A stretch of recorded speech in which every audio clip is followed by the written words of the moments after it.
In this video, we will have the explanation of The Merchant of Venice, Act 3, Scene 2. Now, in the beginning of the scene, we see Bassanio, Portia, Graciano, Nerissa, and all their friends, including the singer. Then Portia, Bassanio, Graciano, Nerissa, and all their servants enter along with the singer.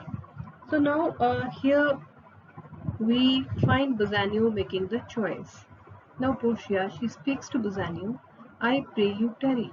I pray you tarry means she requests him to wait. Pause a day or two before you hazard, for in choosing wrong, I lose your company. Now Portia, she tells him to pause a day, to stop for a day or two before he makes the choice, because if he chooses wrong casket she will lose his company, because according to one of the conditions, the suitor, if he makes the wrong choice, he has to leave the place immediately without saying anything. So Portia here fears that she will lose the company of Bassanio in case he makes the wrong choice. So she wants Bassanio to stay there to wait for 1 or 2 more days before he makes the choice. Therefore, forbear a while, there's something tells me. So she tells him to wait, and then she says, there's something tells me, but it is not love. Now she says there is something that tells her, I would not lose you, and you know yourself. And she will not lose him, and he himself knows that. He himself knows that hate counsels not in such a quality. That means if she would have hated him, that means if she had the emotions of hatred for Bassanio, then definitely she would not have advised him in such way. But lest you should not understand me well, now she says, but since he does not understand him well, because a maiden hath no tongue but thought. That means a maiden, a girl, she can only think, she cannot express her wishes. I would detain you here some month or two before you venture for me. Now she says, I would have stopped you here for 1 month or 2 months before you make the choice of caskets. I could teach you how to choose right. I would have taught you how to choose a right casket. But I am then forceful. That means, but then she will be doing wrong. So will I never be. And she says, but I will never do that. Why she will never do that? Because she is an obedient daughter. She is loyal to her father. So as a responsible and a dutiful daughter, she would never disclose anyone which was the right casket. So you may miss me. And then she says, since she will never train him to teach how to choose the right casket, so there are the chances that he may choose a wrong casket. But if you do, you will make me wish a sin. Now says, but if you do that, then you will make me commit a sin. That I had been forceful, that I have done something wrong. Beshrew your eyes, beshrew your eyes. Now she says, curses to your eyes. They have overlooked me and divided me. And as they have looked at her and they have divided her. As Portia says, uh, woes to your eyes, curses to your eyes, who have looked upon me and divided me into two. Then she says, one half of me is yours, the other half yours. That means one half belongs to you and the other half also belongs to you. Mine own, I would say, but if mine, then yours, and so all yours. What does she mean by saying this? She says so because she means to say that one half belongs to Bassanio and the other half also belongs to him, because that is her own. Okay, so what is hers also belongs to Bassanio. So, and so all yours. So therefore all is Bassanio's. Oh, these naughty times. And then she says, oh, these naughty times means, oh, these bad times put bars between the owners and their rights.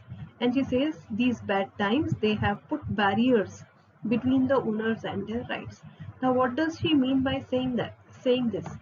She means that this bad time, it has put restrictions or you can say the barriers between the owners and the rights. Now she means to say Bassanio is her owner, as she has said earlier, she belongs and so all yours. But these bad times, they have put barriers between the owners and their rights. Now, since the Bassanio is the owner, but he cannot exercise his right on Portia, as he is not, married to her yet.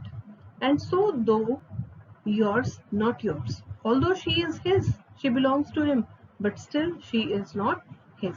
Prove it. So let fortune go to hell for it, not I. And then she says, let fortune be blamed for it and not she. I speak too long, but just to please the time. And then she says, she speaks so long so that she could spend time with Bassanio, so as to prolong the time that she is spending with Bassanio, to eke it and draw it out in length, so that she could stretch the time and so that she could prolong her company, she could prolong her stay with Bassanio, to stay you from election, so that she could hold him back from making the choice of caskets, because it is one of the conditions that if he makes the wrong choice, he will have to leave Belmont immediately. So if he makes the wrong choice, he will have to leave, and thus she will lose the company of Bassanio. And that's why she is speaking for long, and then she is able to spend more time with Bassanio. Now Bassanio, he says, let me choose, for as I am, I live upon the rack. And he says, let me make the choice, because I am living upon the rack. Now rack in those days was an instrument of torture that was used to stretch the bodies of the criminals so that they could confess their crime. So now what does he mean by saying this? He wants to say that each and every second, that is causing delay sits heavily upon him. So that is why he feels as if he lives upon the rack. Portia, upon the rack, Bassanio, then confess what treasure there is mingled with your love. And then Portia, she's surprised to listen to what Bassanio is saying. And then she tells him, then confess. Then she tells him to confess his disloyalty, that is mingled with his love. Bassanio replies, none but that ugly treason of mistrust. Now there isn't any disloyalty in his love, but it is the doubt. Now what is the doubt? Whether he will be able to choose the right casket or not, which makes me fear the enjoying of my love. Now it is the ugly doubt that makes him not enjoy the company of his love. Now see, he is in company of Portia, and he should enjoy her company, but he is unable to do that. Why? Because he is doubtful about his success in the lottery of caskets. There may as well be amity and life between snow and fire as treason and my love. And then he says, there cannot be friendship and union between snow and fire. So also there cannot be any relation between treason and my love for you. Now Portia, she says, I, but I fear you speak upon the rack, where men enforced to do speak anything. As Bassanio, he says that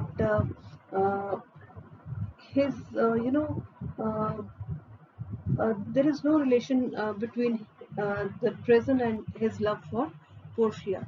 So Portia, she says, as he is speaking on the rack, so he could say anything. That means when people they are tortured, they can say anything that pleases the tormentor.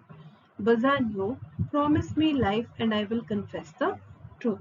And Bassanio, he says, promise me life and I will confess the truth. That means promise to spare my life and I will confess.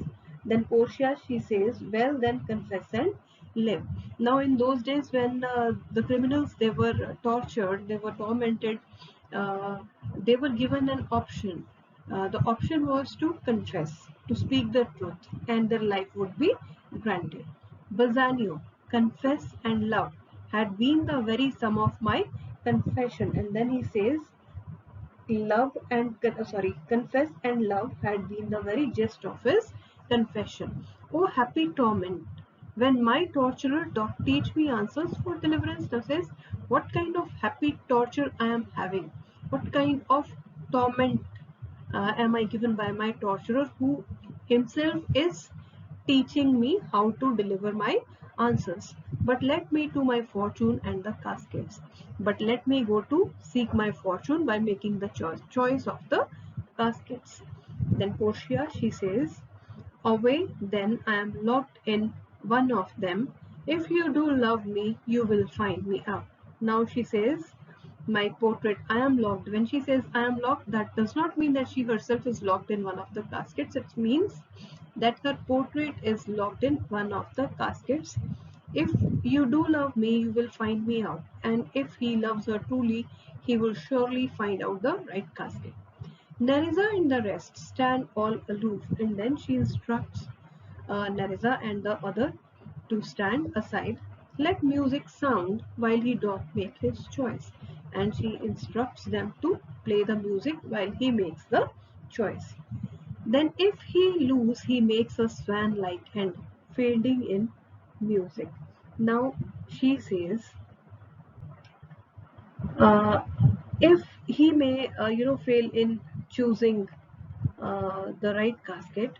So, in case this happens, the fading music should accompany his end, like the swan that sings while it is about to die.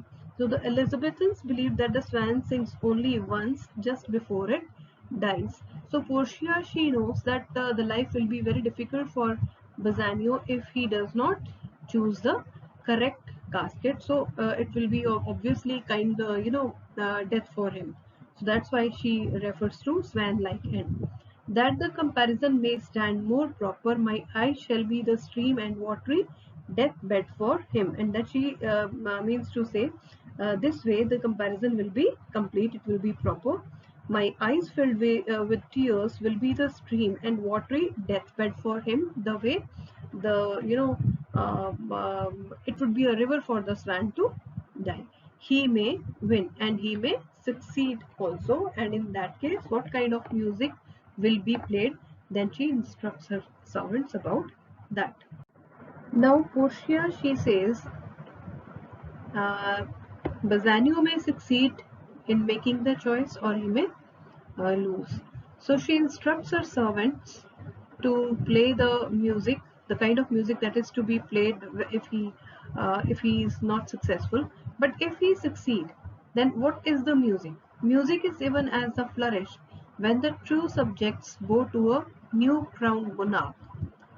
And then she says it could be like uh, when the subordinates they bow before their newly crowned king, or it could be as those dulcet sounds in break of day that creep into the dreaming bridegroom's ears. So the music could also be the sweet one that is played to wake up the bridegroom on his wedding morning and summon him to marriage, to wake him up for his wedding. Now he goes with no less presence but with much more love. That means he appears to be no less handsome than, it's written here, young Alcides. So now he goes with no less presence but with much more love than young Alcides. Now she says that he appears to be no less handsome than young Alcides, Hercules. Uh, but he is much more full of love than Hercules when he did redeem the virgin tribute paid by howling Troy to the sea monster. Now, uh, when he went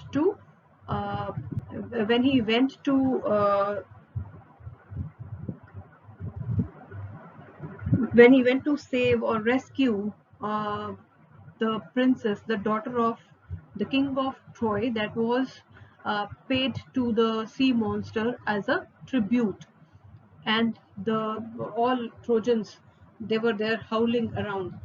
So here now she is drawing comparison between Bassanio and Hercules.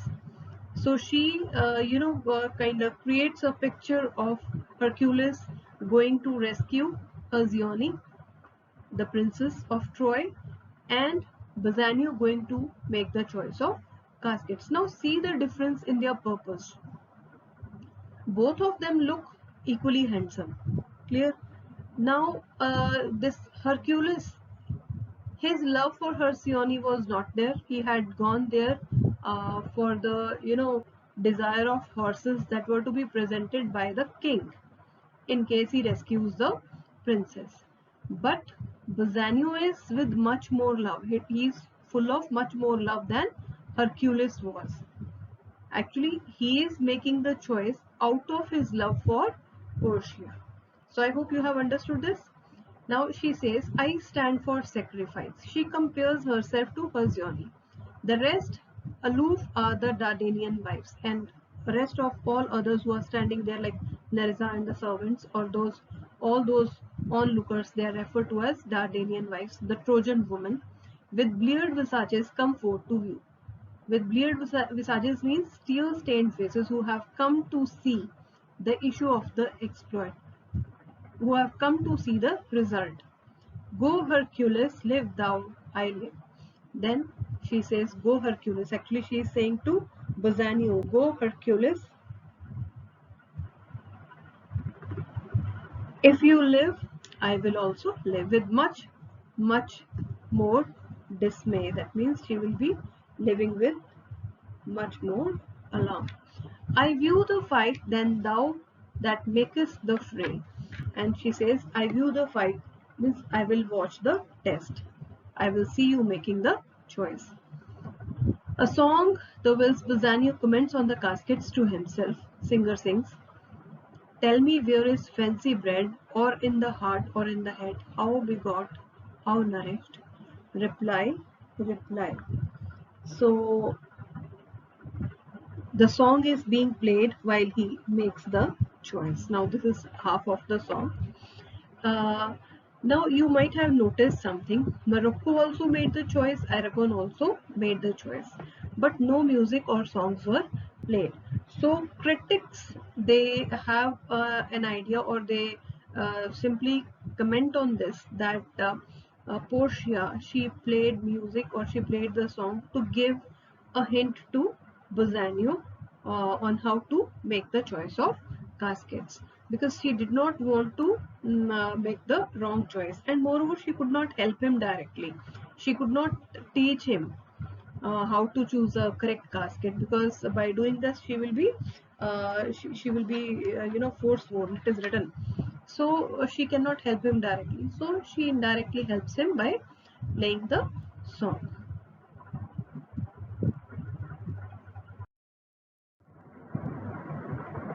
Now the music is being played for Bassanio as the song was sung. It is engendered in the eyes with gazing fed and fancied eyes in the cradle where it lies.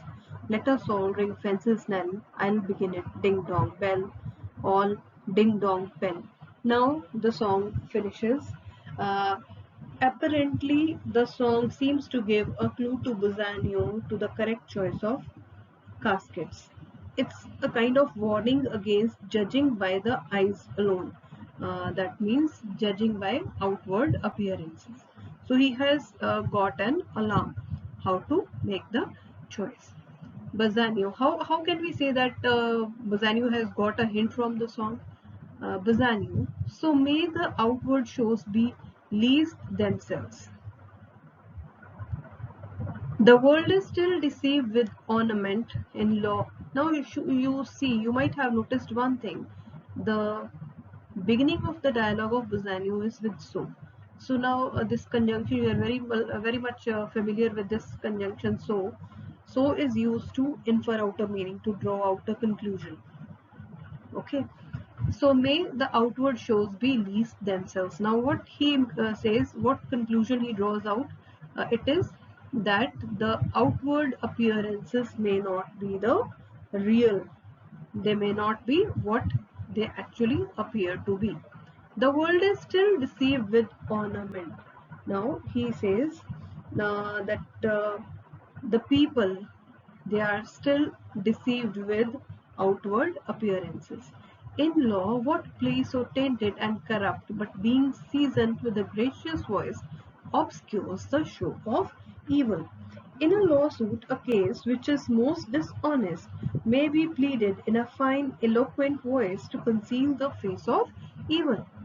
Now see, he has taken one example from law, another is from religion. In religion, what damned error but some sober broke will bless it and approve it with a text, hiding the grossness with fair ornament. Now he says, a great sin can be committed by a man with a pious appearance, who is able to quote the Bible and excuse what he is doing. That means by quoting from a holy book, he can justify his wrong deeds. There is no vice so simple but assumes some mark of virtue on his outward parts. There is no vice so simple which does not have some outward appearance of virtue. That means all the vices, they have the appearance of some virtues.